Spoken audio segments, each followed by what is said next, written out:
우리는 누구든지 사람과의 관계를 맺고 살아가게 되어 있는 사회적 동물입니다. 초등학교, 중학교 때 아마 배웠던 말씀일 겁니다. 사람은 사회 공동체를 이루지 않고는 혼자 절대 살 수가 없어요.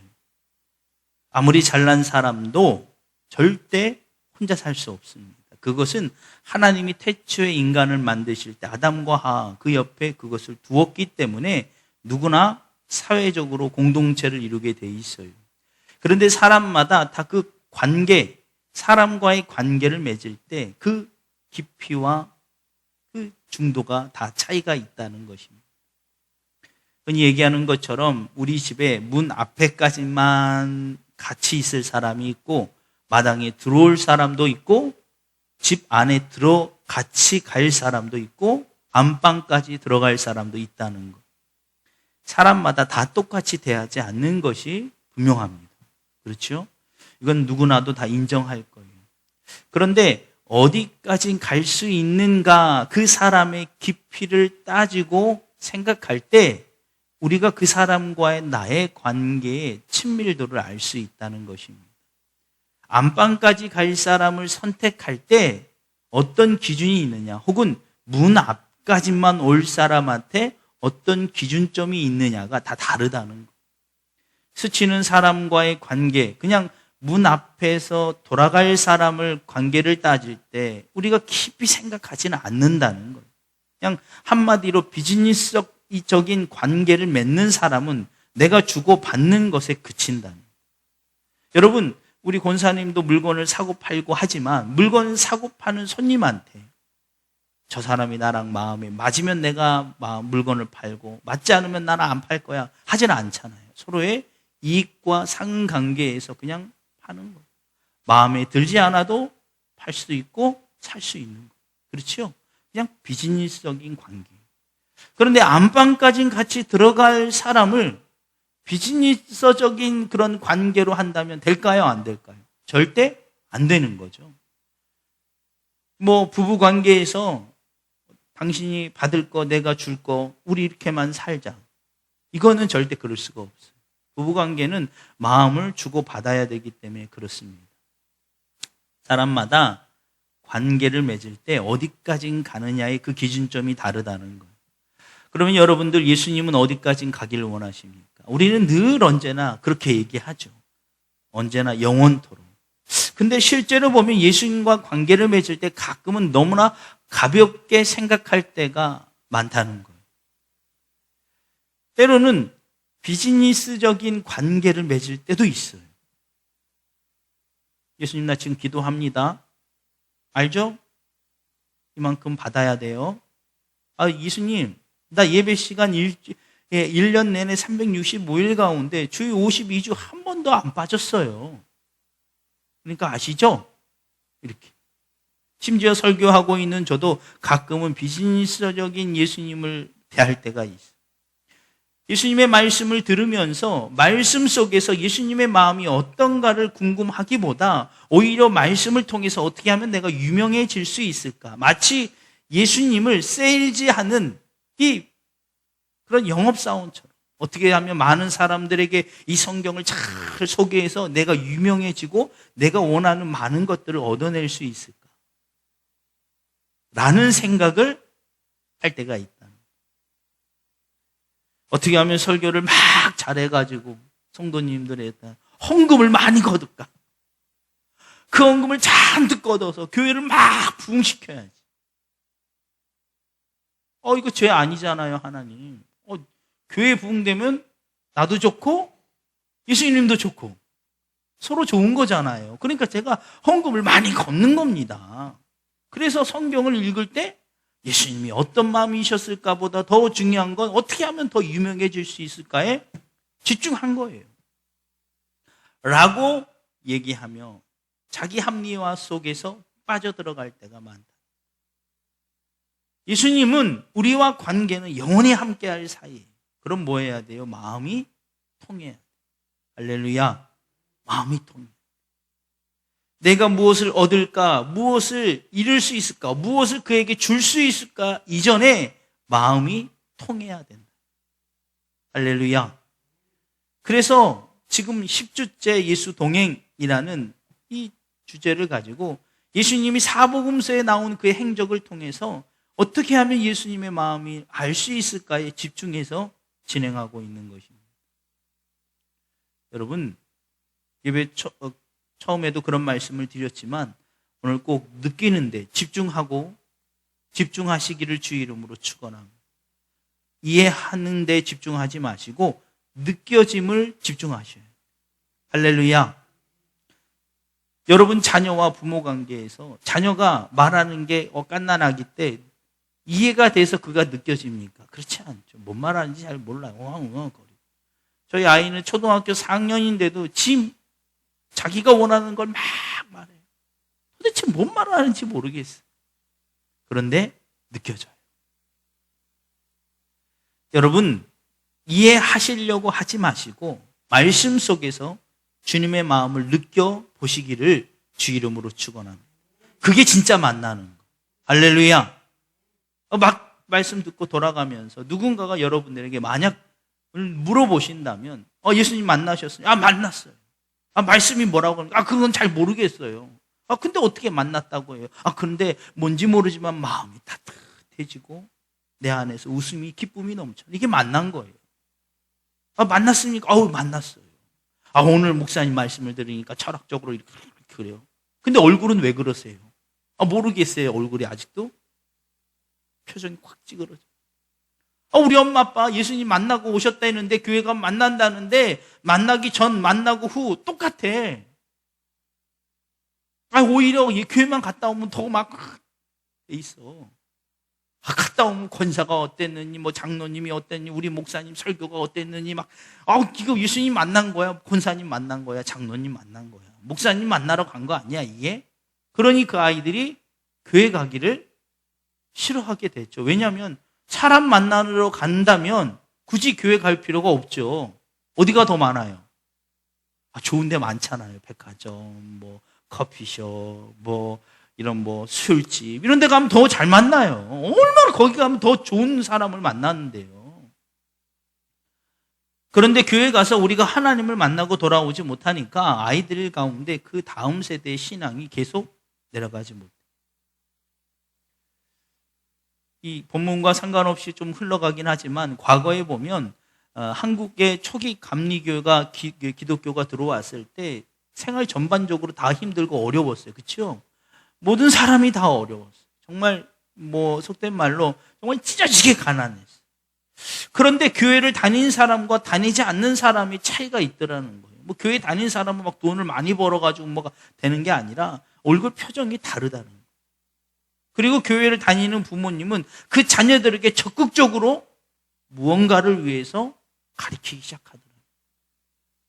교회를 다니지 않는 부모들은 원래 힘들고 나도 힘들고 너도 힘들고 나라가 다 힘드니까 힘든 게 당연한 거야. 그러니까 너도 그냥 팔자대로 살아였다면 교회를 다니는 부모님들은 똑같이 잘 배움이 없을지라도 그래도 그 믿음을 가지고 자식들에게 무언가 희망을 주고 소망을 주고 가르치기 시작해요. 그래서 대체적으로 7, 80년대 교회가 부흥하면서 가정의 경제적 부흥이 같이 일어나는 거예요. 할 수 있다. 하면 된다. 해보자. 그게 믿음의 가정의 차이였다는 거예요. 근데 지금은 그런 걸 볼 수가 없어요. 여러분, 오늘 하나님을 만난 것은 느끼고 돌아가시기를 주 이름으로 간절히 축원합니다. 그것이 우리에게 매우 중요하다는 거예요. 오늘 본문의 내용의 말씀의 제목을 굳이 붙이라고 하면 예수님과 같은 마음이어야 한다는 것입니다. 오늘 본문은 우리가 잘 알고 있는 말씀이죠. 한 마을, 가버나움이라는 한 마을에 예수님이 오신다는 소문이 들렸고 한 집안에 예수님께서 강단에 서서 말씀을 전하시는데 얼마나 많은 사람들이 왔던지 그 집의 입구까지 사람들로 가득 차서 옹신할 수 없을 정도로 가득 차여진 순간입니다. 그런데 이때 누가 등장합니까? 바로 중풍병자와 그 중풍병 침상체 들고 온 4명의 친구, 이 5명이 이 사건에 등장합니다. 어느 누구도 이 4명과 한 명의 중풍병자에게 집중하지 않죠. 그렇죠? 집중하지 않아요. 왜냐하면 지금 너무나도 유명한 예수님께 다 초점이 맞춰져 있습니다. 여러분 정말 예수님을 만나고 느끼신다면 우리 교회에도 만약에 그와 같은 분이 오면 우리의 눈이 어디로 가야 돼요? 어디로 가야 돼요? 설교하고 있는 저한테 집중해야 됩니까? 물론 집중하셔야죠. 그러나 만약에 우리 교회가 부흥해서 그런 분들이 온다면 적어도 먼저 된 자, 직분된 자로는 그분에게 집중해 주셔야 돼요. 그분이 예배를 잘 드릴 수 있는가? 편하게 드릴 수 있는가? 불편한 건 없는가?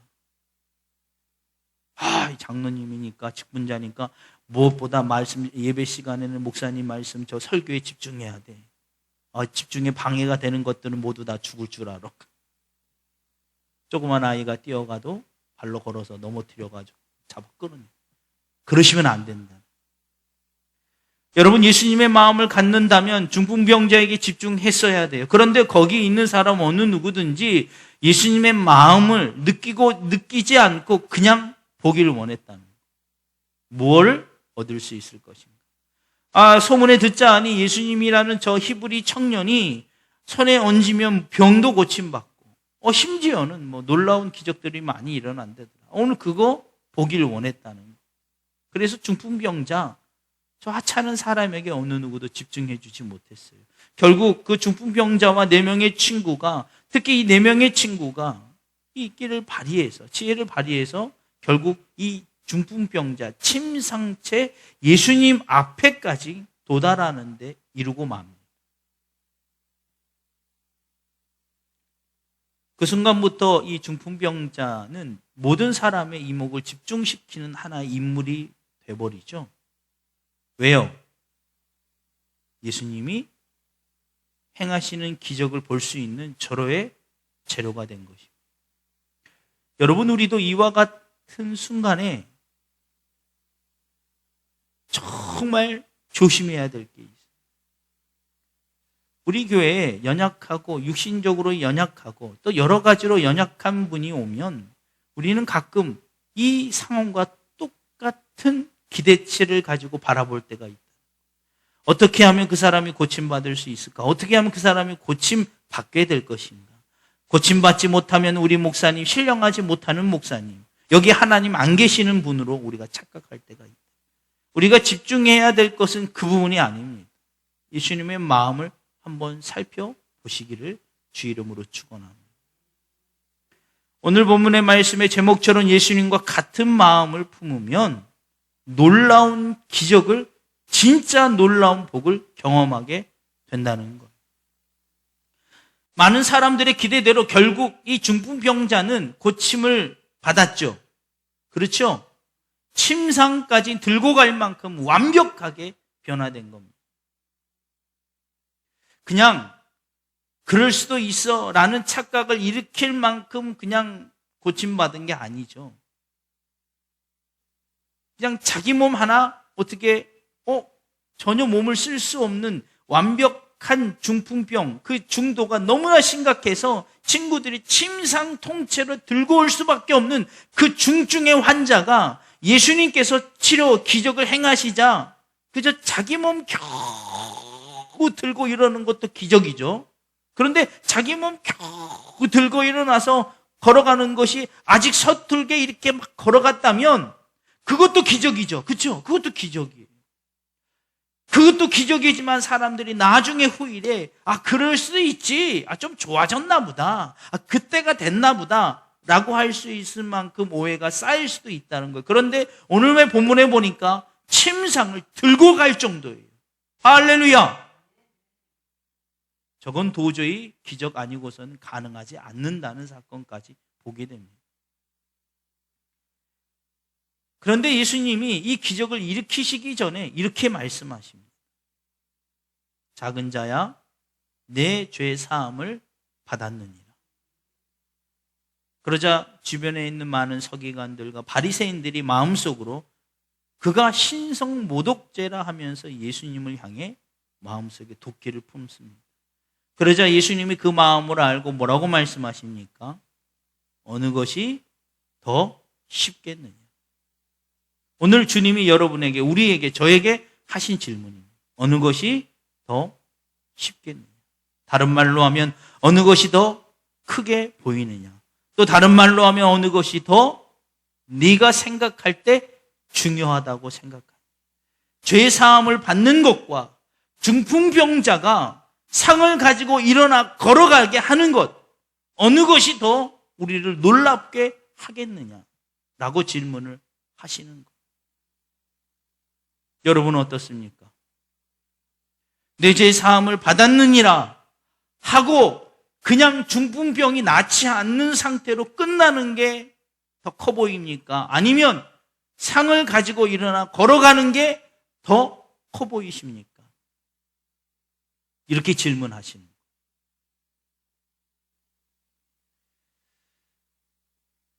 난감하죠? 둘 다 좋은데. 근데 솔직히 말씀드리면 저는 침상을 가지고 걸어가는 게 더 커 보일 때가 많았다는 거예요. 작은 교회 목사보다 큰 교회 목사가 더 좋아 보여요. 작은 교회에서 설교하는 것보다 큰 교회, 많은 성도들 앞에 설교하는 게 더 커 보일 때가 많다는 거예요. 여러분은 어떠실지 모르겠지만 저는 더 크게 보일 때가 많아요. 오늘 예수님이 우리에게 질문하십니다. 너는 어떤 게 더 커 보이냐? 여러분, 오늘 이야기를 다른 관점으로 한번 이야기를 진행해 보겠습니다. 과연 이 중풍병자가 침상을 일어나 가지고 걸어갈 만큼의 기적을 경험한 그 이유가 뭘까요? 믿음 때문이에요. 믿음 때문에. 할렐루야. 믿음 때문에. 이 중풍병자는 평소에 당시의 시대적 상황, 성경에 나와 있지는 않지만 당시의 성경의 시대적 상황을 보면 중풍병, 특히 중풍병은 하나님의 벌로, 죄가 있어 그 하나님의 심판으로 얻어지는 병이 중풍병입니다. 아마 이 중풍병자는 침상에 누워있는 그 수많은 세월 동안 수많은 사람들의 수군거림 속에서 살았을 거예요. 저 친구는 도대체 무슨 죄를 지었을까? 무슨 죄를 지었길래 그냥 중풍병이 아니라 저렇게 심각한 병에 걸렸을까? 수많은 얘기를 들으면서 이 중풍병자는 자존감이 무너지고 있었을 거예요. 우리는 가끔 너무나도 쉽게 이렇게 외부의 환경에 의해서 나 자신의 스스로의 가치를 판단할 때가 너무나 많다. 집이 몇 평 정도는 살아야, 차는 어느 걸 몰아야, 또 가정은 어떻게 꾸려야, 또 어떤 남편, 어떤 부인, 어떤 자녀가 있어야 내 가치가 있는 것이라고 착각할 때가 너무나도 많다는 것. 일명 운명 결정론적인 인생관을 가지고 살아가는 사람이 너무나 많다. 그래서 요즘 대표적인 단어 가운데 뭐예요? 흙수저, 금수저예요. 내 과거, 내 미래가 어떻게 되어질지의 기대치가 아니라 내 과거가 이미 내 미래를 결정되어 버렸다라고 얘기하는 거예요. 내 과거의 부모가 어떤 재산을 가지고 어느 정도의 어느 영향력이 있는가가 내 미래도 결정 지어버린다는 거예요. 얼마나 이게 불행합니까? 여러분 결코 그렇지 않습니다. 할렐루야. 우리의 미래는 내가 오늘 어떻게 살아가는가에 의해서 바뀌어버린다는 거예요. 그런데 이 중풍병자와 같이 자존감이 완전히 무너진 상태에서는 회복할 기미가 보일 수가 없다는 거예요. 그와 같은 사상과 그와 같은 인생관으로 찌들어 있는 사람이 이 중풍병자입니다. 그리고 부모가 없는 것처럼 보이죠. 그렇죠? 만약에 있었다면 예수님이 그 유명한 예수님이 왔다면 누가 먼저 발벗고 나섰겠습니까? 부모겠죠. 근데 부모가 없거나 아니면 있어도 이 자녀의 관심이 전혀 없는 사람 같아요. 한마디로 완벽하게 버림받은 인물이라는 거예요. 다른 사람은 다 몰라도 그 부모만큼은 그 자녀를 사랑하는 게 이치인데 그 부모마저 이 자녀를, 이 중풍병자를 버려버린 상태가 아닌가라고 생각해 볼 수 있다라는 것입니다. 완벽하게 인생의 실패, 나는 정말 살 가치가 없는 인생이야 라고 할 수 있을 정도의 큰 절망 가운데 빠져 있는 인물이 바로 오늘 중풍병자. 여러분은 어떻게 생각하십니까? 여러분의 인생에 있어서 무엇이 여러분의 인생, 여러분의 모습을 결정한다라고 생각한 적은 없습니까? 남들과 똑같은 가정, 남들과 다른 좀 더 높은 직위에 있는 직장, 연봉은 얼마 받는지, 혹은 내 자녀가 어느 정도의 공부를 잘하는지, 집은 몇 평인지, 차는 어떤 것인지가 내 인생, 내 값어치를 책임진다라고 평가한다라고 생각하신 적은 없느냐고 여러분 묻는 것입니다. 이 중풍병도 그렇게 찌들어 있는 대표적인 우리와 별 다를 바 없는 인물이라는 것. 어쩌면 이 중풍병은 육신적 질병이기보다 정신적 의지를 박탈하고 살아가는 우리 모습 가운데 누구 중 하나일 수 있다라는. 이미 인생이 결정났어. 우리 엄마 흙수저야. 우리 아빠 흙수저야. 뭘 해도 안 돼. 이게 바로 의지적 중풍병자와 같다라는 거예요. 늘 언제나 그 문제적인 침상에 누워 있을 수밖에 없어. 나는 이 침상을 버려버리고 싶은데 버릴 수 없는 이 침상이 저주와 같이 나를 꼭 올가매고 있는 것처럼 느껴지는 인생을 살아가는 사람이 너무나 많다. 오늘 그와 같은 사람에게 예수님이 묻는 거예요. 뭐가 더 중요하냐? 여러분, 그런데 그와 같은 인생을 살고 그 예수님 앞에 놓여있는 이 중풍병자에게 예수님이 해야 될 말씀, 우리가 기대하는 기적은 뭡니까? 내 침상을 가지고 일어나 걸어가라 라는 것이에요. 한번 생각해 봅시다. 이런 절망 가운데 있는 정말 부정의 생각으로 가득 찬 사람이 예수님이 뭔가 제스처를 취하지 전혀 않았죠. 뭐 안수를 하신다던가, 뭐 손을 잡고 일어 세운다던가, 아무것도 안 했죠. 뭐라고 그랬어요?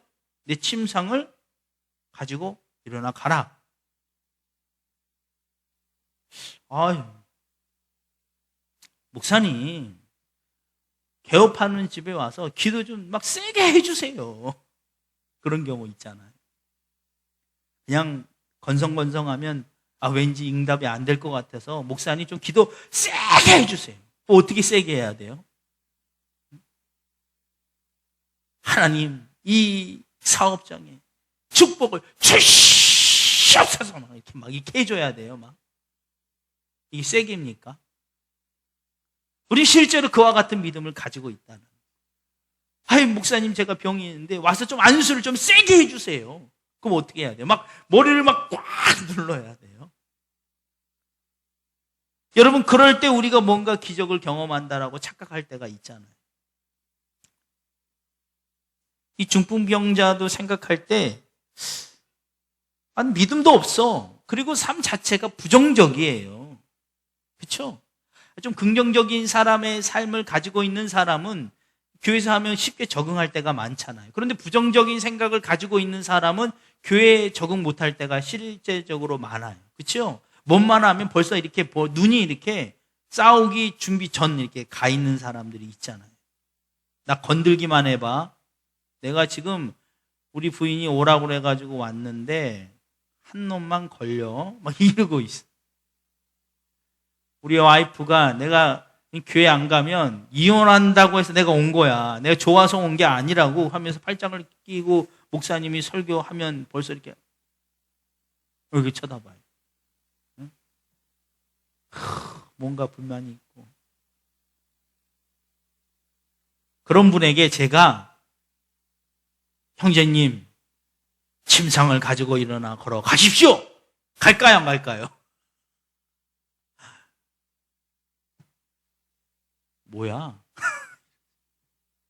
형제님, 지금 직장의 문제를 가지고 고민한다고 제가 부인 되시는 권사님께 들었는데 걱정하지 마시고 지금부터 웃으십시오.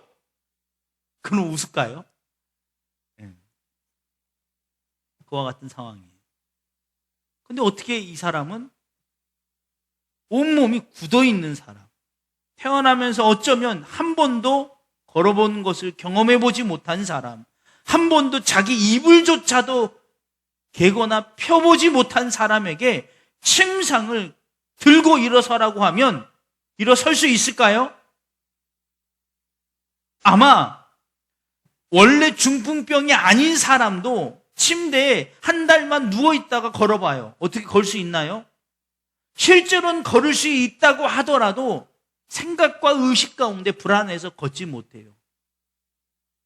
이게 정상적이죠. 그런데 평생을 중풍병을 앓고 있던 그 사람이 어떻게 침상을 가지고 일어나 걸어가라고 하는 저 예수님이라는 저 히브리 청년이 그래 좋아, 소문도 좋다고 하더라고, 그래 말씀하면 뭐가 나타난대, 그래 그런데 나는 아니야. 그 사람이 어떻게 일어나 걸겠냐고요. 분명히 그 말을 듣기 이전에 무언가 변화가 있었다는 거예요. 할렐루야. 그러면 그 전의 변화가 뭡니까? 내 죄 사함을 받았느니라. 이 말에 이미 중풍병자는 변화된 거예요. 할 수 있겠구나. 이게 바로 믿음입니다.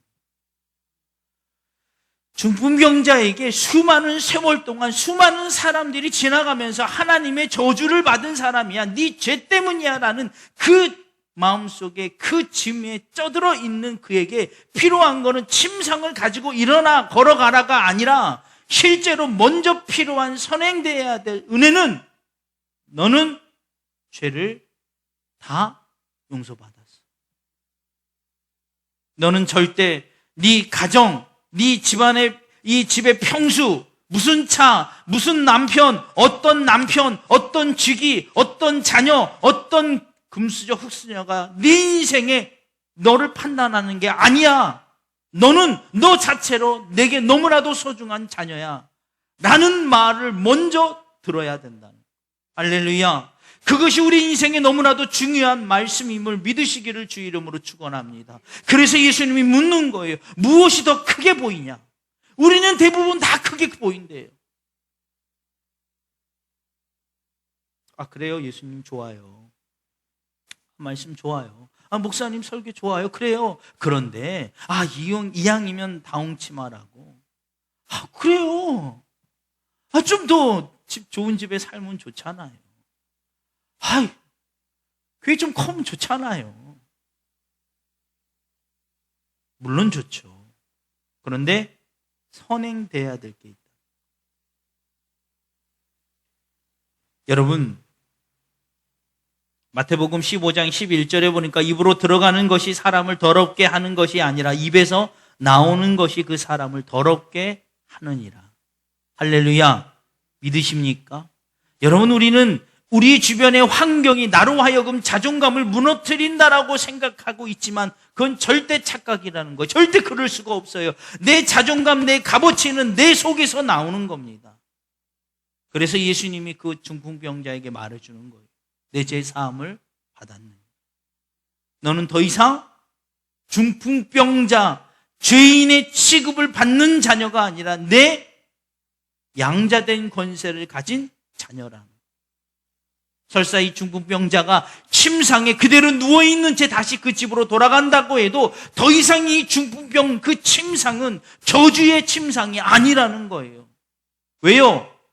그 침상이 아니었으면 예수님을 만나지 못했을 거예요. 어쩌면 거기 구경 나온 수많은 사람들과 하나에 불과하지 못했을 거예요. 예수님이란 분이 우리 마을에 온대, 기적을 일으킨대. 그리고 그냥 말고 다 군중처럼 흩어질 사람. 그런데 이 중풍병자는 자기 중풍병 때문에 침상에 누워있고는 더 이상 누워서는 떨어져서는 베길 수 없기 때문에 4명의 친구에 의해서 그 어렵게 이 예수님 앞에 서게 된 것이 다 무엇 때문이에요? 이 침상 때문이라니까요. 그러니까 더 이상 예수님을 만난 사람에게 이 침상은 저주가 아니라는 거예요.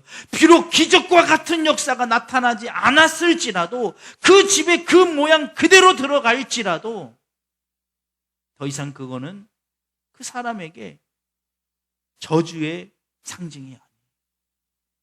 축복의 상징으로 바뀌는 겁니다. 할렐루야. 예수님이 그걸 말씀하시는 거예요. 뭐가 더 커 보이냐. 저도요, 예수님을 만나고 얼마나 고등학교 때 고3부터 얼마나 신앙생활을 열심히 했나 몰라요. 모교회에서 정말 친구들과 거의 놀지 않았어요. 학교 집 교회, 학교 집 교회. 저를 찾으려면 두 군데 중에 하나예요. 집에 있거나 교회에 있거나. 늘 언제나 교회가 살았어요. 새벽 예배부터 모든 예배. 신앙이 충만해지면 충만해질수록 집안이 변해야 되는데, 성령 충만해서 가는 날이면 꼭 누가 계세요? 우리 아버님이. 우리 아버지가 약주에 잔뜩 취해서, 당시에 성령 집회가 끝나면 보통 새벽 1, 2시 되잖아요. 그때까지 안 주무시고 계셔. 놀랍죠? 그렇죠? 보통은 주무시는데, 약주를 드시면 보통 어떻게 하다가 주무시는데 쫙하게 문 앞에서 나를 이렇게 탁 기다리고 계세요. 뭐하고? 술 취해서. 그리고 여지없이 저를 깔아뭉개기 시작합니다. 막 힘으로 깔아뭉긴 게 아니라 제 믿음을 확 떨어뜨려요. 저도 모르게 제 입에서 부정적인 말과 불평의 말이 나와요.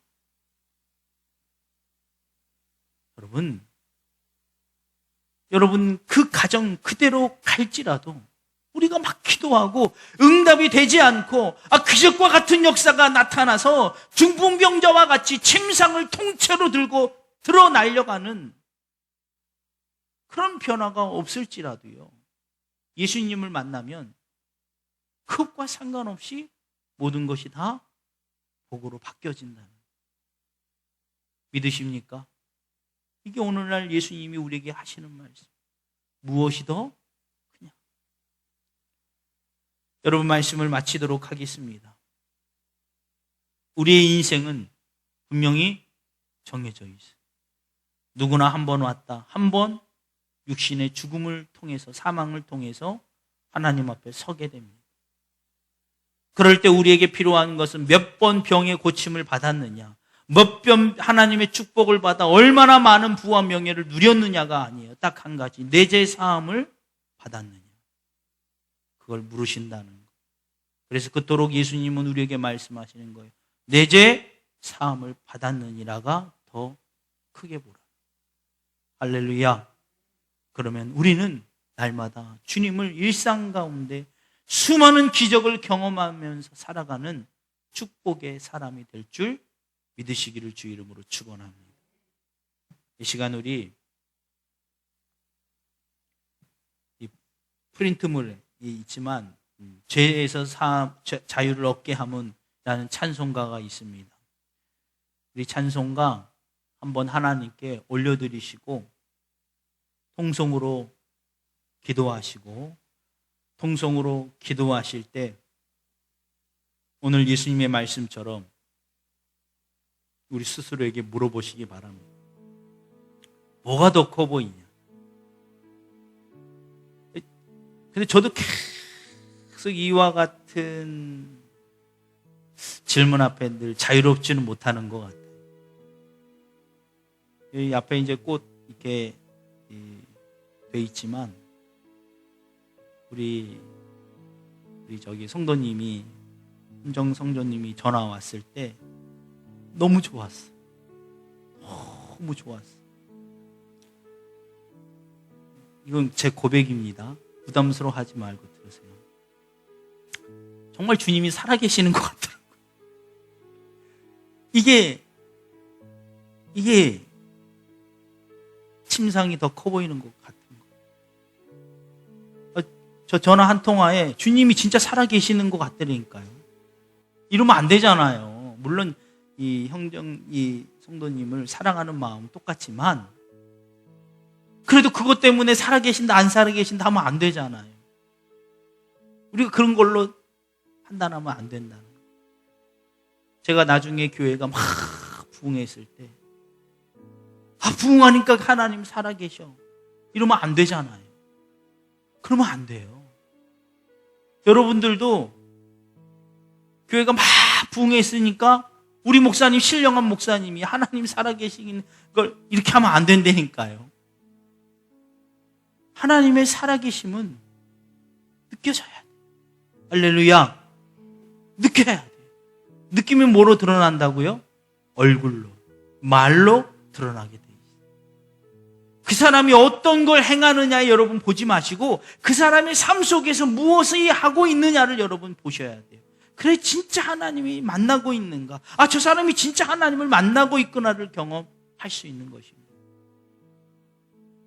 여러분 이 죄에서 자유함을 얻게 함을 우리 찬송가 한번 하나님께 올려드리신 다음에 통성으로 기도하실 때 오늘 하나님을 만나고 느끼고 돌아가는 유일한 방법과 그 길이 있다면 죄사함, 뇌죄 사함을 받았는 맞습니다. 맞습니다. 예수님. 내 인생에 주를 만나며 주님을 만남으로 인해서 가장 얻는 강력한 복이자 강력한 기회는 죄사함. 침상을 들고 걸어가는 기적을 경험하지 못했을지라도 우리가 죄사함을 받은 것을 오늘 느끼고 경험한다면 이미 주님을 만나는 거예요. 나는 주님을 만난 것만으로 내 삶의 과거가 어떠하든지 상관없어. 현재 내 모습이 또 어떻게 사람들이 평가하든지 난 상관없어. 내가 주님을 만난 것으로 만족할 수 있는. 여러분 그 믿음 달라고 기도하시기 바랍니다. 두 번째로 여러분 기도하실 때요. 이 아프간, 지금 이 탈레반이 지금 난리가 났잖아요. 지난주에도 2번이나 이제 문자를 받았어요. 하나는 가짜 문자였어요. 가짜 뉴스. 그 아는 목사님도 가짜 뉴스인 줄 모르고 이제 막 200 몇 명이 처형당하고 막 지금 뭐 기독교인들이 총살당하고 막 그 빨리 기도해 달라고 선교사님들이 뭐 이러고 있다라는 카톡을 받고 제가 또 지방 서기이며 연예 서기 모임이 있는데 거기다 다 뿌려버렸어요. 막 빨리 기도해 달라고. 갈급하잖아요. 왜냐하면 당장 지금 그분들은 총살당할 위기가 있는데 그래서 막 했는데 바로 그 목사님께 카톡이 왔어요. 목사님 죄송하다고 가짜 뉴스라고. 제가 그 카톡을 받고요. 이제 어디 걸어가는 길이었는데 운전하면서 계속 중보 기도했거든요. 하나님 역사하여 주셔야 됩니다. 하나님 살려주셔야 됩니다. 그 총칼에 다 죽어가는 선교사님들 어떻습니까? 하나님 살려주셔야 돼요.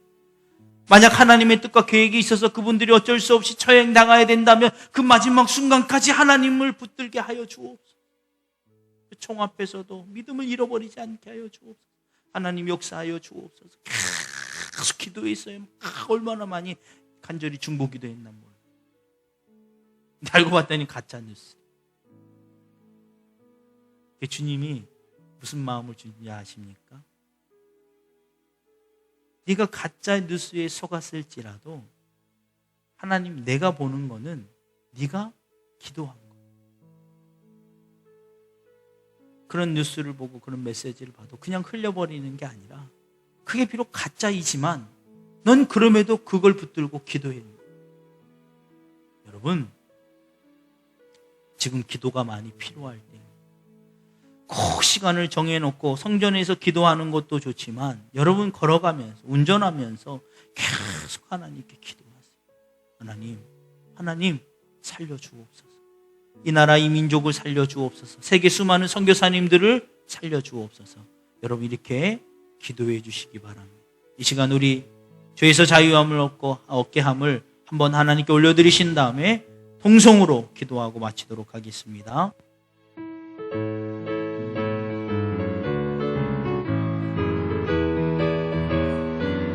죄에서 자유를 얻게 함은 보혈의 능력 주의 보혈 시험을 이기는 승리 승리되니 참 놀라운 능력이로다.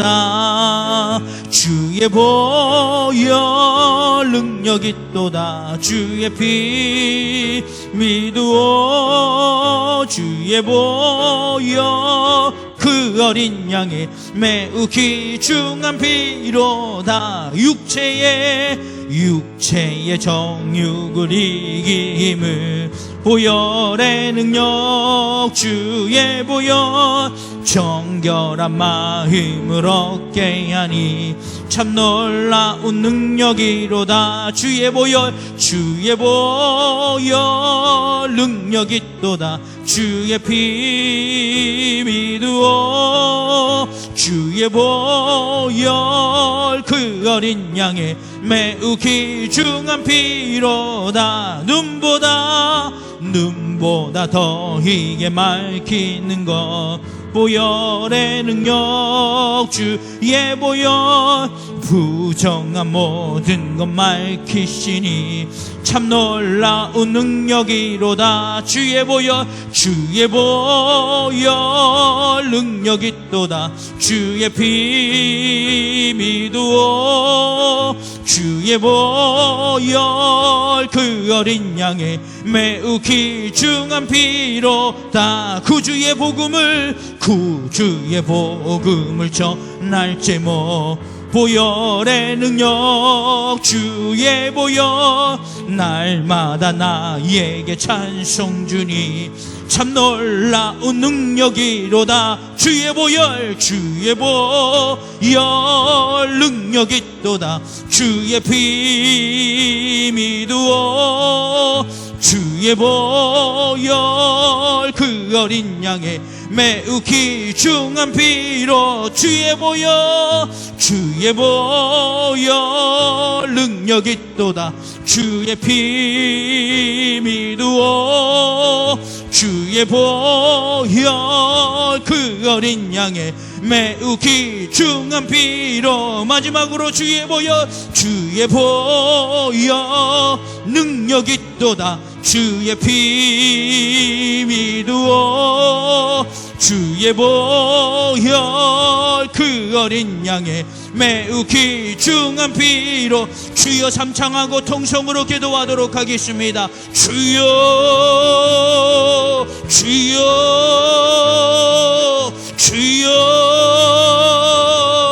아버지 하나님, 이 시간 주님 앞에 간절히 기도하오니 예수 그리스도의 보혈이, 예수 그리스도의 보혈의 권세가, 예수 그리스도의 보혈의 권능이, 예수 그리스도의 보혈의 능력이 오늘 우리 가운데 선포되어짐으로 말미암아 오늘 우리가 죄사함을 받았느니라는 주의 말씀을, 아버지 하나님의 죄사함을 받은 자임을 깨닫게 하여 주옵소서. 그 어떤 것보다, 그 무엇보다, 그 어떤 바라고 원하는 것보다 예수 그리스도의 보혈로 말미암아 우리가 죄사함을 받았음을 먼저 아버지 하나님 깨닫게 하여 주옵소서. 육신적 안위함보다, 육신적 욕망을 채우기 위함보다 영적인 영생함을 얻었음으로 말미암아 우리가 다시 살고 영원히 죽지 아니하라라는 주의 말씀에 근거하여 주의 보혈의 용서함을 받음으로, 주의 보혈로 우리가 용서함을 받았음으로 말미암아 우리가 깨끗이 나음을 받았고 깨끗함을 받았음으로 말미암아 우리가 그것을 더 귀하게 보게 하여 주옵소서. 우리가 그로 인하여 씻김을 받았고, 우리가 그로 인하여 나음을 받았고, 우리가 그로 인하여 참 아버지 하나님 모든 것에 고침을 받았음을 깨닫게 하여 주시옵소서. 아버지 하나님, 이 시간 주님 앞에 간곡히 간절히 기도하오니 오늘 이곳에 나와 있는 모든 심령들마다 예수 그리스도의 보혈의 피가 그들의 심령 깊은 곳을 완전히 변화시키게 하여 주시고, 생각이 변화되게 하시고, 말이 변화되게 하여 주옵소서. 오늘 우리가 진정으로 주님을 만나고 돌아갈 수 있도록 인도하여 주옵소서. 주님을 느끼게 하여 주옵소서. 구원의 역사하심을, 이 죄사함을 받았음을 아버지 하나님이 느끼고 돌아갈 수 있도록 인도하여 주옵소서. 아버지 하나님, 이 시간 주님 앞에 간곡히 간절히 기도하오니 아버지 하나님, 이 시간 이 영상을 통하여 예배하는 모든 심령들마다, 각 곳에 있는 모든 곳체마다 하나님의 놀라운 역사가 나타나며 성령의 바람이 불어오게 하여 주옵소서. 그 심령들 가운데 성령의 불의 역사가 나타남으로 말미암아 예수 그리스도의 그리스도의 죄사함을 받았느니라는 그의 말씀의 역사가 그 심령 깊은 곳을 변화시키게 하여 주옵소서. 아버지 하나님여, 그로 인하여 그가 침상체 다시 돌아간다 할지라도 이제 더 이상 그 문제의 근원들이 저주와 같은 삶의 근거가 아니라 이제는 예수 그리스도의 보혈로 깨끗함을 받았음으로 말미암아 자녀의 문제, 부모의 문제, 남편의 문제, 아버지 또한 형제 자매의 문제, 관계의 문제, 육신적 질병의 문제, 정신적 문제, 그 모든 것들이 이제는 주님을 만나는으로 말미암아 모든 것이 복의 근원이 되었으므로 깨닫게 돌아가게 하여 주시옵소서. 아버지 하나님의 시간 주님 앞에 간절히 기도하오니 이제는 긴급하게 중보하여 기도할 때이오니 아버지 하나님이여, 날마다 중보하여 기도하게 하여 주옵소서.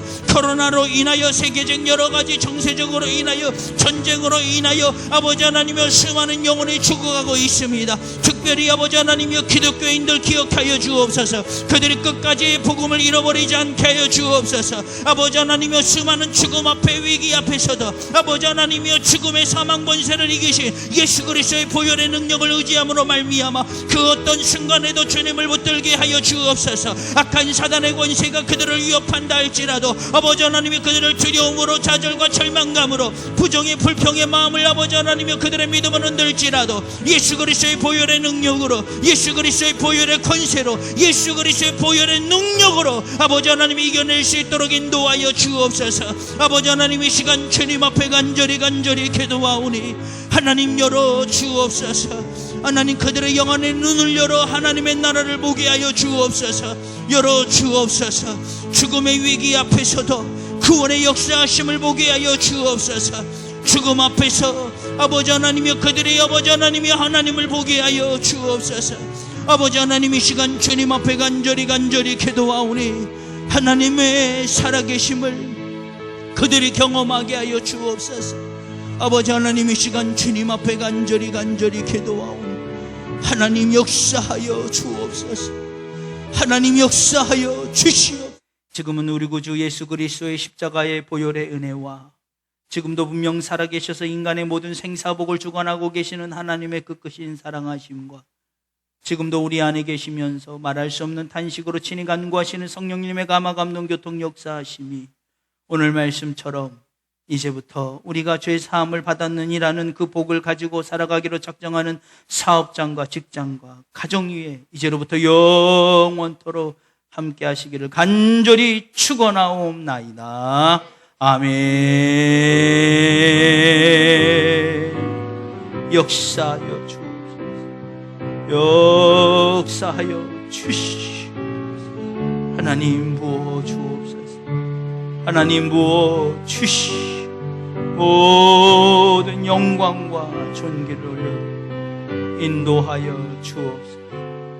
감사